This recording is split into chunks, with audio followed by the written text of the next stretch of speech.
আসা মায়ের জন্য ফুল নিয়ে এসছে একদম। আর ওর সমস্যা রোগ ব্যাধি জ্বালা যন্ত্রণা সব রকম ভাবে কষ্ট পাচ্ছে। অসহায় মানুষকে সব স্বপ্নও দেখে। চরণে তুলে দিচ্ছ মা।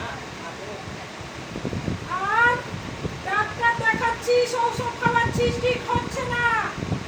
জয় জয় মা বাবা গণেশ। এই বাবা। হ্যাঁ সব কিছু।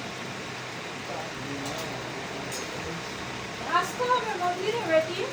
জয় জয় মা তারা মন কত একটা ভালো জিনিস সাদা ধারণ মন করতে হবে। তোমাদের জন্য কবজ ধারণ করতে তোমার হবে। জন্য ইয়ে নিচ্ছে পদ্ম নিয়ে এসছে মা। দেখ বেটি উল্টো পাল্টা স্বপ্ন দেখে রাতে। শীঘ্রই ছেড়ে যাবে তোমাদের মন শান্ত আর আছে মন পিছনে ভালো আছে শত্রু রয়েছে। তোমরা একদম ভালো হবে দুশ্চিন্তা করবে না সব কিছু এনার চরণে দিবে আর যখন যেগুলো বললে না ওগুলো আমার ভয় লাগছে প্রত্যেক আমার মতো পূর্ণিমাতে ক্ষতি করে ও না তোমরা ওই চরণে ফেলে দিও যে আমার সব